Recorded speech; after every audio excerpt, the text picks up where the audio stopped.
This animated diagram shows a split-screen comparison of two identical flowing systems.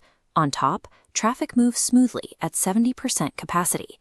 On the bottom, the system is jammed completely at 100% capacity.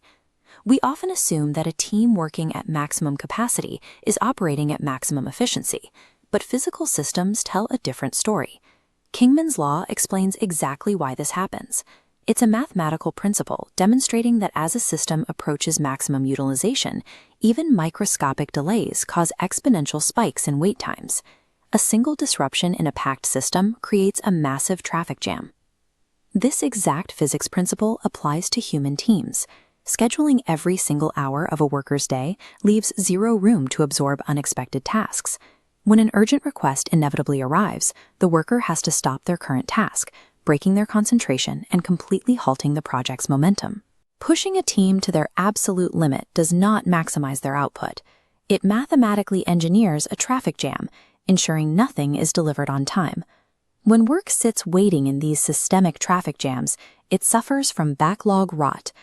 Backlog rot is the process where delayed tasks naturally lose their relevance and value over time. This timeline tracks a single piece of unreleased code, showing its measurable market value decaying toward zero the longer it sits in a queue. Customer needs shift, technology inevitably updates, and initial ideas grow stale, while the code waits to be finished. Unreleased work acts as hidden inventory that physically loses value every day it remains incomplete. Many organizations try to fix this decay by engaging in Agile Theater.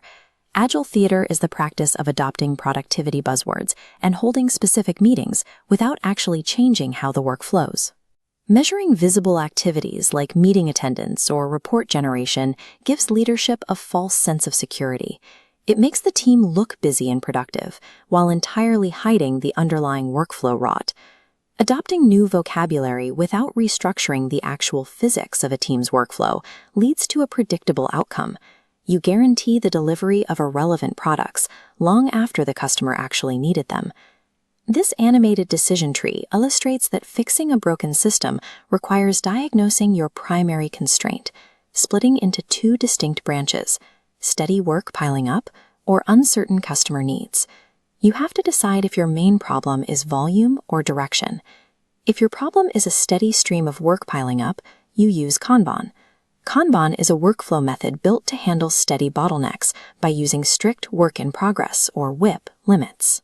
WIP limits are rules that intentionally restrict the total number of active tasks, acting like physical valves snapping shut to force the completion of old tasks before new ones enter the pipeline. If your problem is directional uncertainty, you use Scrum. Scrum is a framework designed to help teams adapt when they are unsure what to build or how customer needs might evolve. It acts as an insurance policy against wasting effort on the wrong product. By organizing work into short, structured check-ins, the team creates mandatory course correction mechanisms. They present what they have built so far, gather feedback, and ensure their output remains aligned with rapidly shifting customer demands. Selecting a framework is a purely structural decision.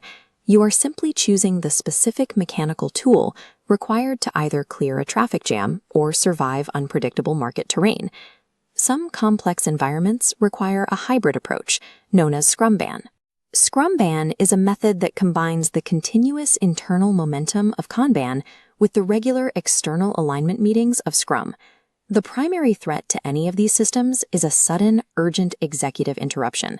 Forcing a team to drop their planned work and switch context destroys their focus and stalls all active projects. This probability distribution bell curve plots expected delivery dates, contrasting a low probability early date of 50% against a safer high probability later date of 85%. To defend your workflow, you have to replace the illusion of fixed guessed deadlines with forecasts built on historical performance data. Presenting timelines as probability ranges changes the conversation. It forces leadership to confront the mathematical risk of injecting an urgent, unplanned task into an already optimized workflow. Defending a system requires stripping away the false comfort of absolute certainty. You force all stakeholders to make decisions based on statistical reality rather than wishful thinking. A modern business operates under one ultimate survival rule.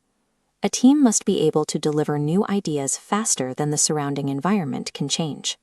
Achieving this speed requires a counterintuitive sacrifice. You have to actively reduce the total amount of work your team attempts to do at any given moment. Drop the internal framework jargon entirely. Measure your system's success exclusively by its impact on real-world business realities, like increasing revenue and improving your ability to adapt. Perfectly executing a productivity framework is entirely irrelevant if the final product takes longer to build than the market is willing to wait. You must prioritize speed above all else.